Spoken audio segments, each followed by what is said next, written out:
שלום, בוקר טוב, ברוכים הבאים. אנחנו בפודקאסט על הגל, פודקאסט מקצועי על שמיעה, תקשורת, רפואה, מבית גל מכשירי שמיעה. שמי יונתן רוט, והיום אנחנו נדבר על שיקום שמיעה. איתי נמצא היום אליהו מרדכי, משקם שמיעה. אליהו, תציג את עצמך. אז שלום וברכה, אני אליהו מרדכי, אני מומחה לשיקום שמיעה בגל מכשירי שמיעה. כבר 4 שנים שאני מלווה פה לידך בתוך הקליניקה הנהדרת שלי בתל אביב. אוקיי, טוב. אז היו לנו המון שאלות, ואנחנו סיננו חלק מהשאלות שהגיעו מהרבה מטופלים, לשאלות שבעצם הכי הרבה אנשים שואלים אותם. הרבה מאוד שאלות. יש המון. ודווקא אנחנו נתחיל מהבסיס. אז אליהו, תסביר למאזינים, מה זה בכלל שיקום שמיעה? תראה, קודם כל שיקום שמיעה, אפשר לדמות את זה מאוד לפיזיותרפיה, כי אנשים מאוד רגילים לזה שאם הם נפצעים או עוברים ניתוח או כל דבר שהוא, אז בסופו של דבר אחרי שהם עוברים את שלב הרופא, הם ניגשים בעצם למקום שבו הם לומדים מה שנקרא להתנהל עם הבעיה ולשפר את איכות החיים. אז זה שיקום שמיעה. בעצם סוג של תהליך. כן, בעצם התפקיד שלי זה לקחת את הבן אדם מהרגע שבו מזהים את הבעיה ועד לרגע שבו הוא מתנהל איתה בצורה נהדרת ואפילו לעתים גם לא מרגיש את הקושי. אז אנחנו בעצם מחלקים את התהליך הזה לכמה חלקים. החלק העיקרי באמת הוא הנושא הזה של שיקום השמיעה, שבו בעצם מוצאים פתרון לבעיה, והחלק הראשון, כמו בכל תחום רפואי, זה קודם כל לגלות את הבעיה, ששם נמצא אף אוזן גרון, או הנוירולוג, או הקלינאי תקשורת, האודיולוגים. שזה משהו שמאוד חשוב לי להדגיש אותו, כי לפעמים אנשים נכנסים אליי וקוראים לי דוקטור אליהו, לא דוקטור ולא שום דבר. הרעיון הוא מאוד פשוט. הרופא סלש אודיולוג שעושה את הבדיקה ומזהה את הבעיה, הוא מתייחס לבעיה. התפקיד שלי זה להביא את הפתרון. ואנשים לא תמיד מבינים שהפתרון הוא לא רק פתולוגי. יש פה נושא של אקוסטיקה, שמיעה זה אקוסטיקה. יש פה רזולוציות כל כך ספציפיות באיזה מקום אני נשמע, איזה אקוסטיקה יש פה, כמה רעש יש פה. זה להתעסק בסאונד, שזה אגב בעיניי הרבה יותר מעניין מסתם להתעסק באיזושהי בעיה באוזן. אבל המטרה באמת של שיקום שמיעה זה לשמור על האיכות חיים של הבן אדם הכי גבוה שרק אפשר. אוקיי, אז אם אנחנו כבר התחלנו שם, אז אולי תספר לנו איך נראה התהליך הזה שנקרא שיקום שמיעה. אז ככה, קודם כל, אני צריך מידע. כשאני ניגש לבעיה, אני צריך קודם כל לזהות מה הבעיה ואיפה הדברים נמצאים, ולכן אני מתחיל בדרך כלל בהקשבה והבנה של הנתונים שיש מולי. בין אם זה בדיקת השמיעה שבן אדם מביא איתו, או שאנחנו עושים לו פה בסניף, במכון, בין אם זה שאלה מאוד פשוטה, מה מפריע לך בכלל היום? זאת אומרת, כל אחד יש דברים מסוימים שמפריעים לו, אני מגלה פה המון דברים על הבן אדם. אגב, מכיוון שהשיקום שאני עושה הוא מבוסס על התאמה אישית, זו שאלה שמאוד חשובה לי, להבין מה הבן אדם צריך. דרך ההסבר שלו, דרך הבדיקת שמיעה, דרך ההיסטוריה הרפואית, מה שנקרא אנמנזה, אני יכול להבין הרבה מאוד, וזה מה שנקרא החלק הראשון של שיקום השמיעה. לאחר מכן, ביחד עם המטופל, אנחנו עוברים לניתוח המצב. נכון להיום, איך אני אומר למטופלים שלי, אתה הולך לצאת מפה היום מיני פרופסור. אני יודע שבהרבה מקומות, אם לא בכולם, אנשים לא מקבלים את האינפורמציה הזאת. זה לא אינפורמציה מורכבת, אבל בן אדם צריך לדעת מה קורה לו במוח. איך הדבר הזה בכלל מתרחש? איך אנחנו שומעים? למה מה שהוא חווה קשור למה שאני רואה על הדף? אז אנחנו מנתחים ביחד את המצב, ובחלק השלישי אנחנו עוברים למה שנקרא מיקוד בפתרונות רלוונטיים. תקשיב, יש כל כך הרבה טכנולוגיות בעולם השמיעה, זה בלתי נגמר. אם אני אתן עכשיו הסבר על כל דבר, אנשים ילכו לישון. לכן אני מסתכל על הבדיקה, מסתכל על הבן אדם, אני מדגיש לו כמה דברים ספציפיים שעליהם אני לא מוכן לוותר במהלך השיקום. לאחר מכן אנחנו בעצם מבצעים הדמיה. אגב, הגרמנים שאיתם אני עובד, היצרן הגרמני הנזטון, יש להם איזושהי בעיה עם הישראלים ועם היוונים, אנחנו שני עמים שמאוד קשה לנו לרכוש טכנולוגיה בלי לנסות אותה באוזן, בכלל. וזה משהו שאנחנו לא נתקלים בו בדברים אחרים, ברכישות אחרות שלנו, אבל פה זה משהו שאנשים אומרים, אני רוצה לנסות.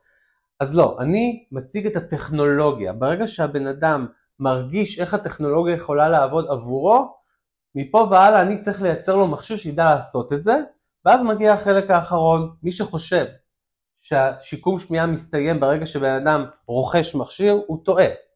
יש שלב של הסתגלות, של תנועה עם המכשיר, של התרגלות לתוך הדבר הזה, פתרון בעיות תוך תנועה, תוך כדי תנועה, וזה כל ביחד הופך בעצם לשיקום שמיעה מלא, מאלף עד תו.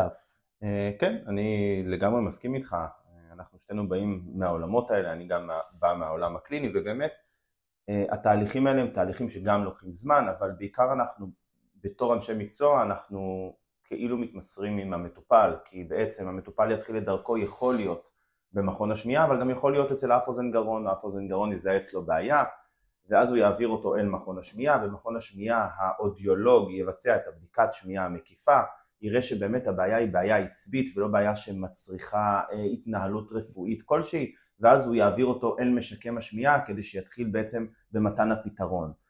כמו הרבה דברים ברפואה, אנחנו באמת מדברים על תהליכים. לפעמים לוקחים יותר זמן, לפעמים פחות זמן, זה באמת הרבה מאוד תלוי במטופל עצמו. אני לגמרי מסכים עם הכיוון הזה. גם צריך לקחת בחשבון ששמיעה היא דבר סובייקטיבי. זאת אומרת, מגיעים לה לפעמים אנשים שהשמיעה שלהם היא בנורמה, והם אומרים לי, אליהו, יש לי ירידה בשמיעה. זאת אומרת, הם פשוט רגילים לשמוע הרבה יותר טוב ממה שהם שומעים עכשיו, למרות שמה שנקרא מבחינת נתונים ועובדות, אין להם ירידה בשמיעה. אז אני חייב להתייחס לכל אחד כאילו... כן, כן, זה מאוד סובייקטיבי, כמו בהרבה טיפולים שאנחנו עושים, באמת הרבה מהדברים הם באמת סובייקטיביים, וכמו שאתה אומר, יכול להיות להגיע מישהו עם כאב למשל, ולא כואב, נכון. ואותו בן אדם עם אותו כאב, למשל אותה סיכה שתקועה ברגל, כל אחד ירגיש אחרת. נכון. ולכן צריך להתייחס לזה בצורה אינדיבידואלית לכל אחד, לכן גם הפתרונות המותאמים אישית מיועדים לדבר הזה. תגיד, במקרה... אולי יש לך דוגמה בשביל המאזינים על מטופל שהצליח לשנות משהו בגישה שלך לשיקום השמיעה? וואו, יש לי, כאילו זה קרה ממש לאחרונה, ואתה יודע, כשניגשים אליי מטופלים, לפעמים אתה מוצא את עצמך נתקל באותם דברים, וקצת לפעמים עובד על אוטומט, אבל פתאום מגיע מישהו שפשוט יכול לשנות לך את כל התמונה, והיה לי אחד כזה לפני מעט מאוד זמן, שהוא הגיע אליי בגיל 72, כאשר יש לו ירידה משמעותית בשמיעה, אבל יותר מכך יש לו גם רגישות לרעש. אבל רגישות לרעש ברמה של, הוא לא היה בחתונה של הילדים שלו, הוא לא יצא מהבית הרבה מאוד זמן, הוא התבודד לחלוטין.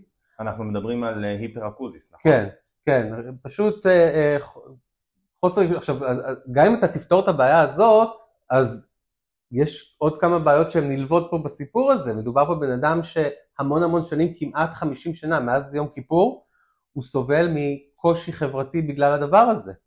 ובעצם בניתי לו תוכנית טיפול שהתחילה קודם כל בטיפול בהיפראקוזיס, ברגישות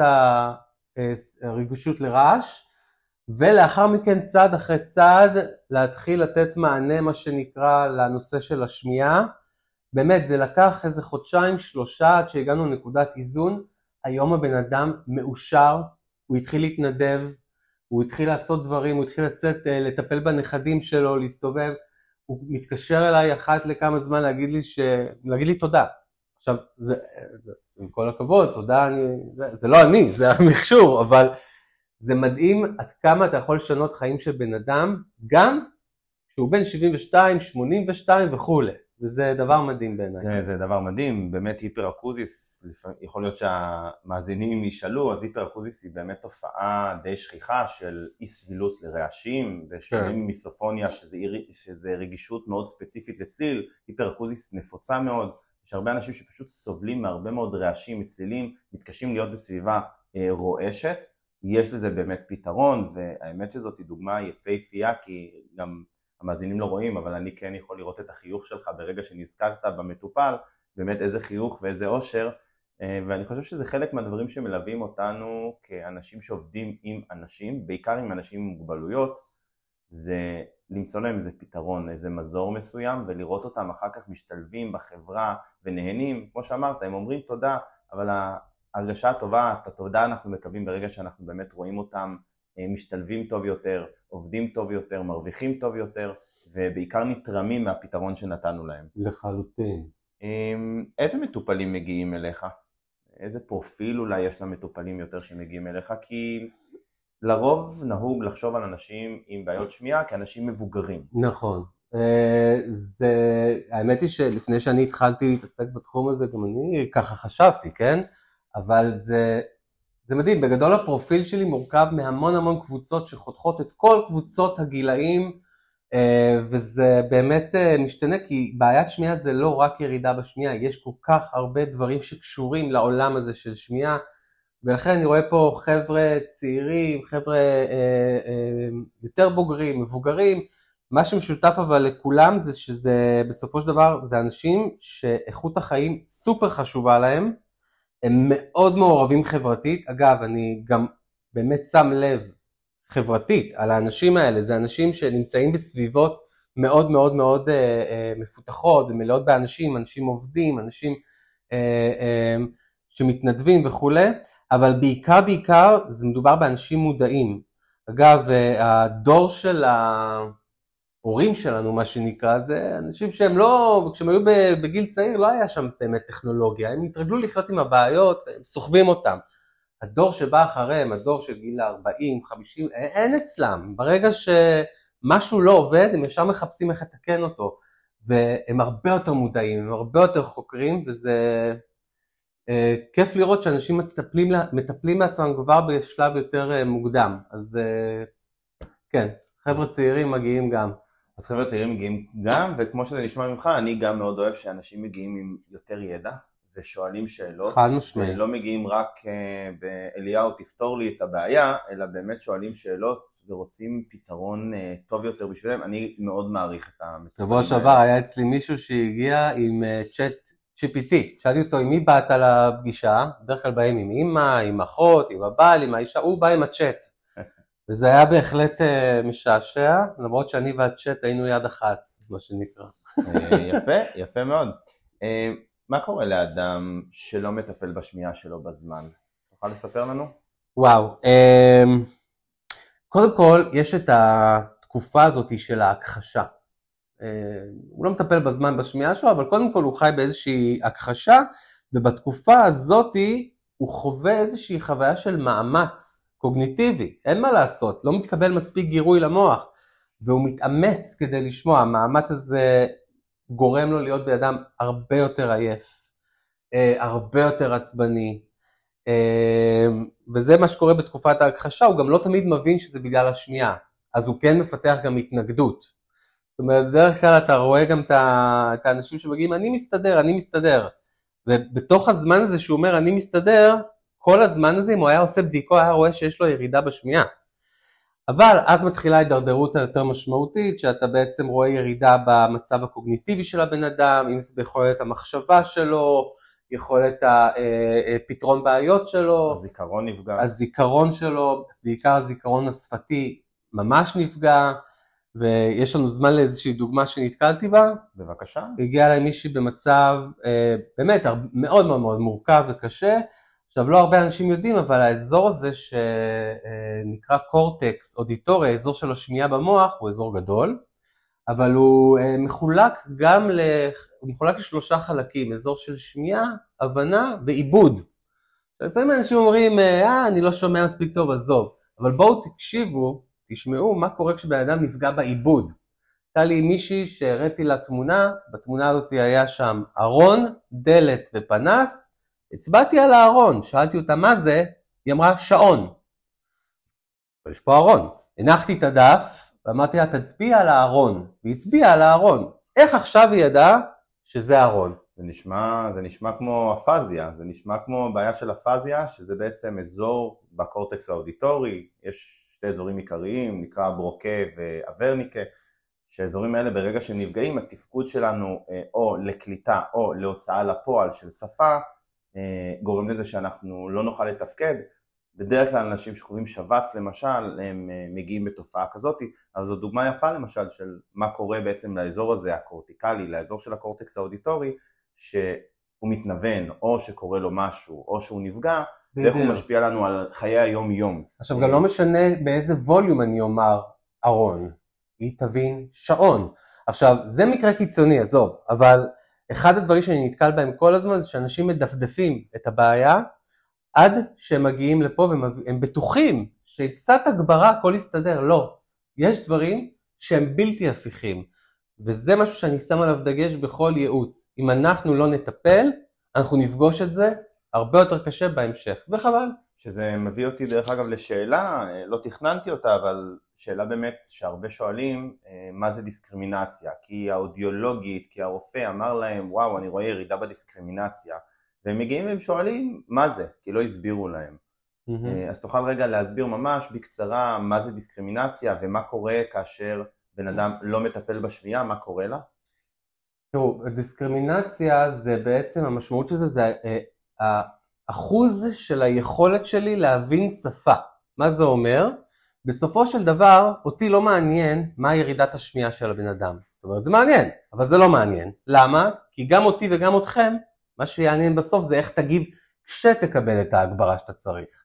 עכשיו, אחת הבדיקות הקבועות שעושים בבדיקת שמיעה זה בעצם מרימים לך את הווליום באוזניות בזמן הבדיקה לווליום שאתה צריך לקבל, ואז מתחילים להקריא לך מילים. נכון? מי שעשה בדיקת שמיעה בטח מכיר את זה, שאומרים לו הר, סוס, בור, והוא צריך לחזור על המילים. בבדיקה הזאת בעצם אנחנו מגלים שלא משנה כמה הגברה אתה נותן לבן אדם, ישנם מילים שהוא לא מצליח להגיד. כי פשוט אזורים שלמים אזורים שלמים במוח, באזור שבו מאוחסן לו הזיכרון של השפה, פשוט התנוונו. ולכן אנחנו בודקים את זה, כי אנחנו רוצים לראות מה המצב הקוגניטיבי, מה היכולת של בן אדם לפענח שפה, וזה נקרא דיסקרימינציה. אז בעצם גם מהתחום שלי אני יכול להגיד שבעצם אנשים חושבים שבדיקת שמיעה היא רק בדיקה שבודקת את שפי השמיעה, זאת אומרת כמה בן אדם שומע חלש או חזק. ואני מסכים איתך, הרבה אנשים לא יודעים שבעצם בדיקת שמיעה היא מקיפה הרבה יותר תחומים. היא בודקת גם את יכולת האוזן, יכולת העצב שלנו, הקוקליה, לשמוע, זאת אומרת האם הקוקליה תקין או לא תקין, ואנחנו עושים את זה בעזרת בדיקה שנקראת AC ו-BC, שבודקת גם את האוזן, את ההולכה וגם את ההולכת אוויר, ואז אנחנו בודקים האם הבעיה היא באוזן או בעצב השמיעה, ויש גם בדיקות נוספות כמו בדיקת דיסקרימינציה למשל, ובדיקות נוספות שאנחנו מסוגלים לבצע ולעשות, ואנחנו בעצם רוצים לראות גם איך התפקוד הנוירולוגי, איך התפקוד השמיעתי נוירולוגי, כמו למשל הבנת המילים שאנחנו עושים, ואנחנו רוצים לראות תפקוד של הבנת מילים והוצאה לפועל, ובדיקות מעל, בדיקות על בעצם כמו ABR שבודקת בעצם את המעברים החשמליים עד לגזע המוח. יש באמת המון סוגי בדיקות, ואני מסכים איתך, בסוף אולי לא לשם זה התכנסנו, אבל הגענו לזה וכן היה חשוב להסביר. לסיום, איזה טיפ הכי טוב, או טיפ מיוחד אתה רוצה לתת למאזינים? כמה טיפים יש לי לתת. לא, אני אדם של טיפים. אבל אני חושב שהדבר שלפחות בפודקאסט הזה הייתי רוצה לתת כטיפ, תשמעו, בסוף מה שמעניין אותי תמיד כשמגיעים אליי אנשים זה לשאול אותם למה הם באו עכשיו. והסיבות שאני שומע הן סיבות, באמת אני לא אתחיל לפרט, הן קשות. זה יכול להיות, הנכדים לא רוצים לשבת איתי, לדבר איתי, אני כבר לא רואה טלוויזיה. אתה מגלה שיש מגוון של סיבות שכאילו אתה אומר, היה אפשר לעצור את זה בהתחלה. ולכן הטיפ שלי אליכם הוא, אם אתם מרגישים שיש איזושהי שינוי בשמיעה שלכם, שיש איזושהי ירידה, משהו מרגיש לכם קצת שונה, לכו לבדוק. לא קרה כלום, מקסימום הכל יהיה בסדר. אבל אחת לשנה לפחות שימו לעצמכם תזכורת ללכת להיבדק, כי אחרת ישנם דברים שהם בלתי הפיכים. לא רוצה לבאס, כן? יש לנו טכנולוגיות, אנחנו ב-2025, טכנולוגיות מפה עד הודעה חדשה, אבל למה? למה להגיע למצבים האלה? זהו, זה הטיפ שלי לכם. וגם צריך לזכור שעוד פעם, עם כל הטכנולוגיה ועם כל הרצון ועם כל מכשירי השמיעה, ובאמת, עם כל הקדמה, אנחנו עדיין לא מחליפים את האיבר עצמו. נכון. זאת אומרת שאם יש לנו פגיעה שמיעתית, זה לא יהיה תחליף לאוזן, אנחנו עוד לא הגענו למקום הזה. אז אני מסכים איתך לגמרי בעניין הזה. אחד הדברים אולי הכי חשובים זה שבן אדם מרגיש, או הוא או הסביבה שלו, בהרעה. הרעה יכולה להיות אפילו קטנה בזה שלא הולך יותר על הקולנוע. תשים לב לדברים הקטנים. לבוא, כן. להיבדק, ואם צריך, אז לטפל. אני יודע פשוט שהרבה מאוד אנשים עושים מזה קצת הומור. מי איתנו אין לו את הבן אדם הזה בבית שהוא שומע פחות טוב וצוחקים עליו. כאילו, מה צוחקים? רגע, לא לצחוק. יש לו קושי בשמיעה. להפך, דרבן אותו לבוא לבדוק. דרבן אותו לעשות מעשה. זה החיים שלו. זה הטיפ שלי אליכם. ויש לי עוד מלא טיפים, ואתם יכולים לבוא אליי לסניף, למכון, ואני אתן לכם מלא טיפים. אוקיי, אז קודם כל תודה רבה אליהו. בכיף. זה היה מעניין מאוד, ונראה לי שאנחנו נצטרך לעשות פרקים נוספים, כי יש לזה המון חלקים, גם לשיקום השמיעה, גם לשמיעה עצמה, וגם לטיפול באנשים. אז תודה רבה לך על הזמן שלך. בשמחה רבה. ומאזינים יקרים, תודה רבה גם לכם. מה שנקרא נשתמע. נשתמע.